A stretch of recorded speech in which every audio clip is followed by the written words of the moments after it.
If you've been following the videos of Zara, you'll know that we've had to spend a lot of time getting forward. We started her a couple of months ago, and she started out really easy, and we've actually ridden her around bareback. She's pretty broke, but we've had to spend a lot of time on her willingness to go forward. She's kind of a lazy horse, and we've been working on getting her more fit. And a big part of helping her with her willingness to go forward has been getting her more fit.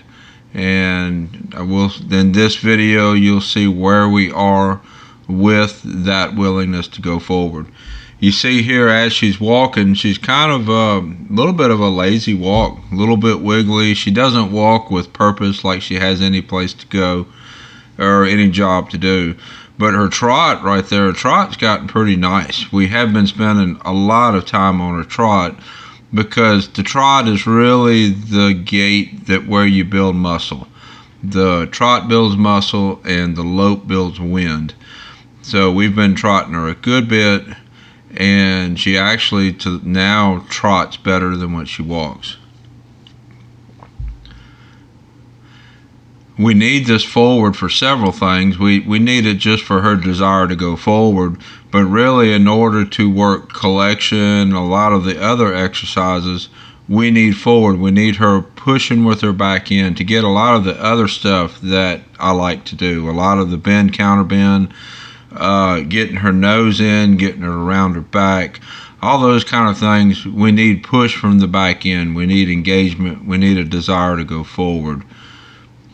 So we need more forward before we can really accomplish a lot on some of the other exercises. Now, as you see here, this trot's pretty nice. Robert's going to lope her here in just a minute, and we still have to work on her to keep her going forward in the lope. There he's kind of pushing her into it. Her lope is actually really nice. Nice to ride. She's in the wrong lead. Nice to ride, and really it's going to be a really nice gaits, walk, trot, and lope.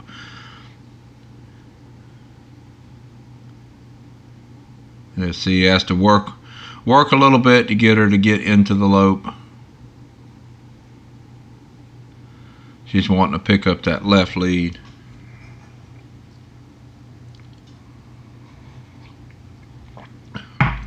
We're really not too concerned about leads. She generally will pick up the lead that we're asking for. Really the main thing is we want her loping in both leads so that we can build the muscle, build the wind, and get her comfortable in both leads. She is going to be going home soon, and I feel confident that when she goes home, the owners are going to have a really good, safe horse. She's good-minded. She wants to be good, and she's going to be a good, safe horse, but she needs to kind of mature a little bit physically and mentally and develop a little bit more forward. I think in another year of developing a little bit mentally, there's a nice little one-handed steer. And we use our legs to help reinforce that, and that helps get a little bit of a one-handed steer going, and also helps with moving the shoulders around, which helps with moving the lifting the back and engaging the hips. It helps with everything.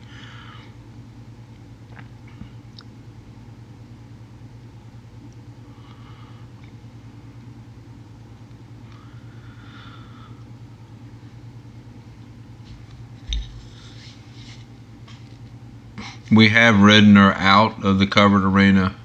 Just a lot of the videos that we show, it's easier and better to video in the covered arena. So that's why most of the videos you see are from in here. We have ridden her out front, loped her out front, and she is easier to go in a bigger area, easier to lope. I had somebody question that in the comments, wouldn't it be easier in a big arena? And it is, and we have loped her in the big outdoor arena.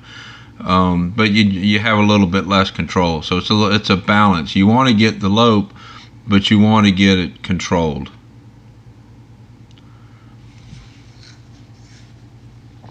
This arena here is plenty big enough to lope in. Even pretty big horses will lope in here. The thing about loping some in a smaller area is it kind of forces them to use their back end. There's a lope in the left lead.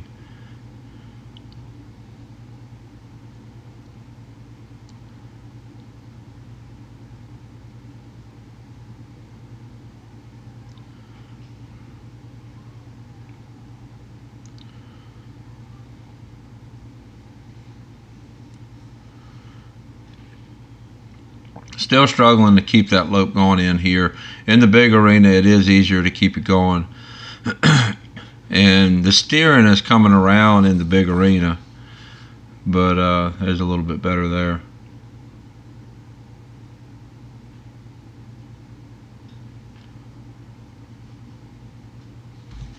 Everything is a balance. Several things need to develop together. Need to develop go and steering together. It doesn't help to have go and no steering, and you don't want steering and no go. So everything's a little bit of a balance. Work a little bit of whatever is the weakest part at that time.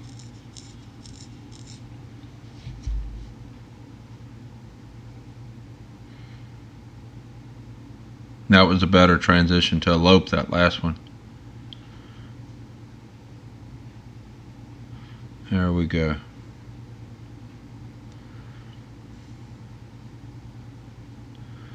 Robert's taking the rein and just giving her a little tap on the hip to help get the back end to push into the lope.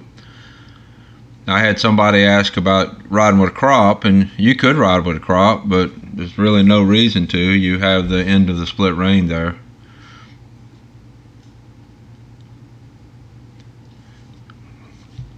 And all this is without spurs. I have ridden her with spurs, but this video here with Robert is without spurs. She's okay with them, without them. It really don't make any difference to her.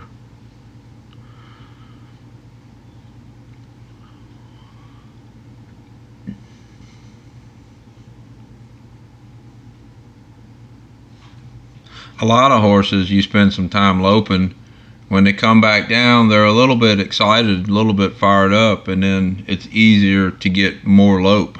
But with her, as you see, when she comes down to a walk, she's doesn't have any excitement to help carry her to continue the lope.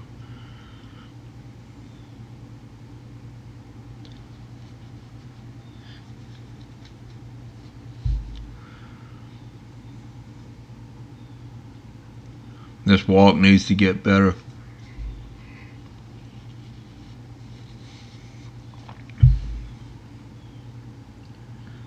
Needs to be a little bit more of a walk, like she's got someplace to go and something to do, but it will get better.